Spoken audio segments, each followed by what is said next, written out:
With 23 million people in Lagos, its huge housing deficit of about 3 million appears to be the most threatening of all the challenges facing the megacity. The persistent trend has brought a situation where several residents, like 49-year-old Lugbenga Musa, finds it difficult to remove the garment of a perpetual tenancy. Not palatable, different experiences. Bitter one, sweet ones from landlord. While such a burden lingers, and with a mindset to bridge the housing deficit in Lagos, the state government has handed over 200 keys to the third set of allottees under its rent-to-own initiative of 5% commitment fee. We are not kidding. We are serious-minded people, and we are transparent about this policy. And as you must have seen, 100 in February, 200 in March, 200 in April. We are looking at over 20,000 homeowners that will be emerged through this first phase of rent-to-own policy of Mr. Program. We know we cannot achieve the bridging of the gap. We are working with the private developers. What's going to be done for your salary at the end of the month, not be number one job. Because you know you have to meet other needs. So once your salary is good enough, you can take up to one problem and then you have the tax certificate, you have the national certificate, then you are good. We have to be sure that we have flow of income. You know. How do you feel? Beyond the look of the housing situation in Nigeria, before we go straight into the discussion, your take about the housing situation in Nigeria, positive, negative, hopeful, let us know. Well, I can say the housing sector, let's say hopeful, okay. Right? Because it has potential, and if the right things are done, definitely we will get there. So that's one thing about Nigeria. All over the world, Nigeria is a very rosy investment destination for investors. But what we have is the environment, or that attraction that will make people come and do the needful. That is just. But when you look at Nigeria's situation, especially the housing industry, we understand about 19 million housing deficit. Yes. This is what we are facing. Now, how do you think this industry can be revived in terms of reducing this number? Because 19 million is a lot. Looking at the 180 million people. Yes. 19 million housing deficit. Definitely, it's a very big problem, and according to the statistics that we have, the government cannot even help us. Please, could you speak louder so our people can hear? I'm sorry. The government cannot help the situation, because government doesn't have the resources to provide housing for Nigerians. Like at every floor, I always say that all government effort has just been like a drop in the ocean, right? So it's very clear that government cannot help us, but we can solve the problem somewhat by some things that we are trying to do. Okay. And what are we trying to do? We're trying to bring people together to develop a civil culture where wealth is created, and when wealth is created, we can use these resources to access advantages, and then of course for our own benefits. So that is some of the things we do. The problem we have, one of the challenges of the housing sector, like I rightly will have said, is that first of all, we have primary challenges, and we have secondary challenges. Secondary challenges everybody knows. The primary challenges is our culture, our environment, and our mindset. First of all, in the sense that these problems are solved by innovation. You innovate things. I was meeting with a construction expert from Thailand, I think yesterday. He was telling me that the same problem that we have in Nigeria, they have in their country too. But what's the difference? They innovate a lot. So in that sense, by virtue of that, they have a lot of technologies for the housing sector. So what I'm trying to say is that the primary problem is that we don't innovate. We don't think outside the box. We always think that somebody else has a problem rather than facing our challenges. So the best way as to present in Nigeria is that we should resort to self-help. Self-help ourselves in terms of coming together, and then create wealth, and then use this wealth to help ourselves.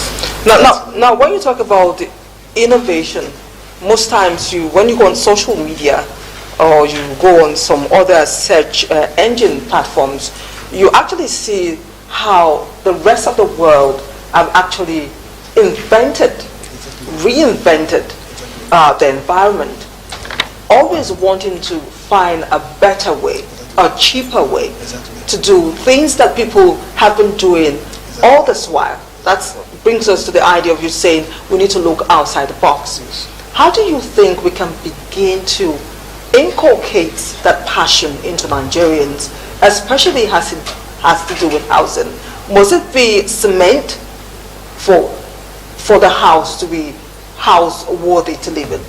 Must we always use cement to build houses? Let me just chip in something here. We always say cement. Cement is just 20% of the total materials that we're going to use. But the question is, we have a lot of housing estates around there. People cannot afford, to buy That is why I'm asking the question, must it be cement? How do we begin to be innovative when it comes to housing? That's the question I'm asking a professional. Well, talking about cement, it's like addressing just one aspect of the challenge. So help us understand. Cement falls under building materials. One of the challenges of the housing sector is high cost of building materials. Okay. Right? But that is just one.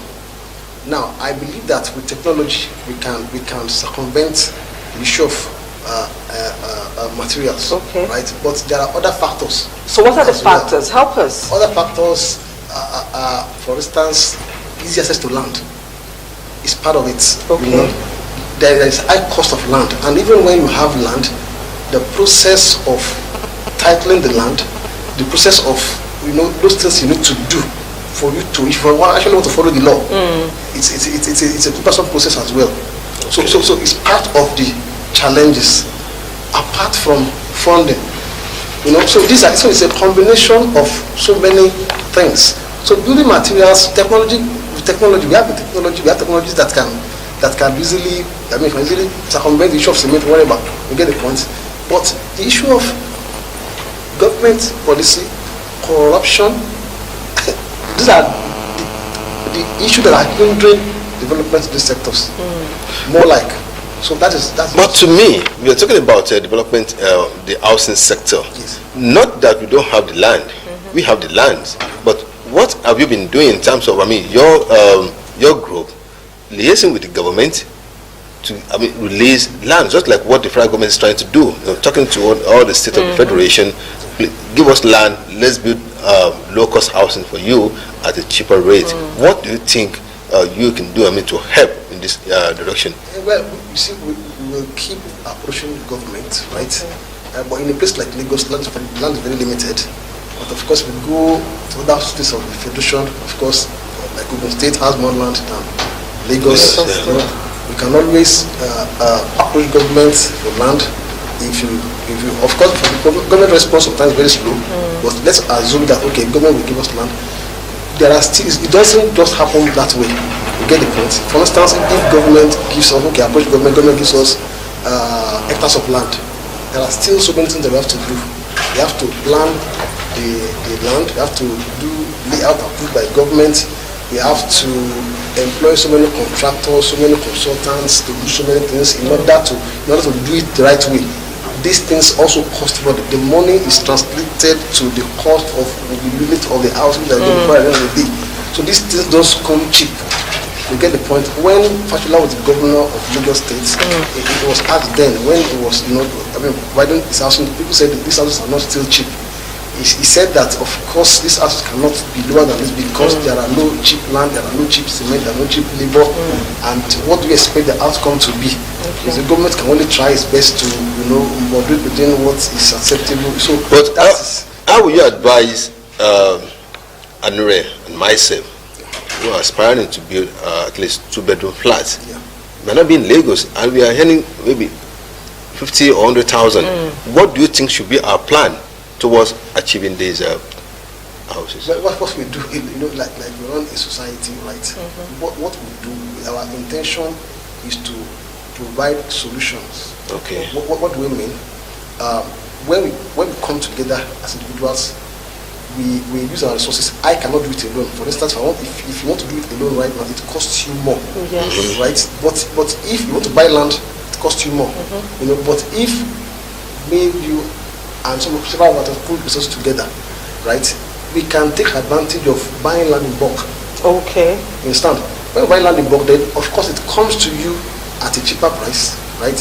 Then of course we use the same expertise. The expertise that will have cost you more, use the same expertise to do necessary things that need to be done, over the land, and then it comes to you at a cheaper rate. Of course, together we can also buy cement. Together we can buy materials. Before you know it, these things we save a lot of situation. And of course, consultants feel too, but all these things are manageable. Okay. Right? In such a way that relatively, the cost of achieving your house is far, far lower.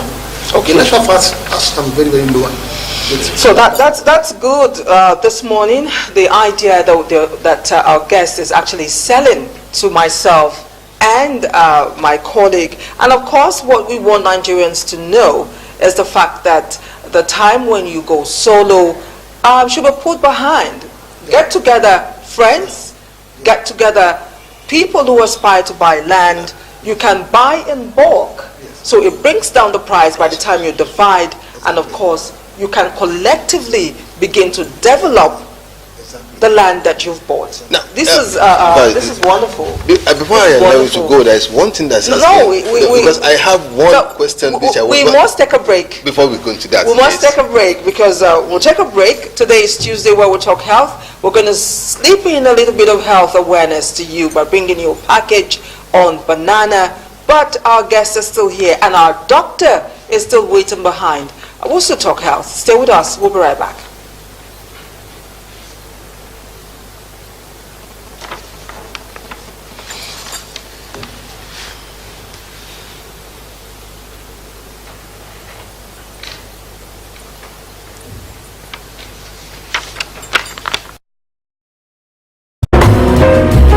You have always shown us that working hard and genuinely caring for the people pays off.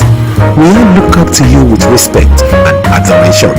You have always been destined for excellence and the most outstanding businessman in the Ibadan Award, which is today being conferred on you by the Central Council of Ibadan Indigene, is most obviously a result of your hard work and selfless efforts. Of course, our beloved mom's role in all the monumental strides are well known beyond family and friends. Certainly, best reserved for your eagerly awaited memories. We love you and wish you the best as you add another achievement to your already well-decorated wall of fame. Dear Dad and Grandpa, very hearty congratulations on this wonderful award. Announcer Vibelos, Suberus, Adebisi, and Okusagas families. Uncle, now see people boss be this, so everybody take comics for an call. Yes, now just here drink comics. Now easy to use solution for itchy cough. Comics easy to use. Carry waka.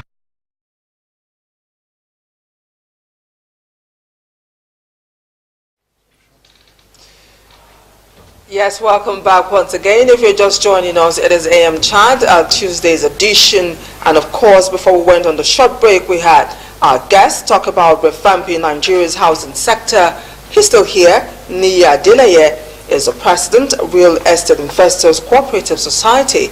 And we've been talking about issues on how to make sure every Nigerian has a house. Ismail has a question to ask. As we begin to find solution, as we round up on this particular segment, we understand that land is one of the one of the factors if we want to build a house. Understand?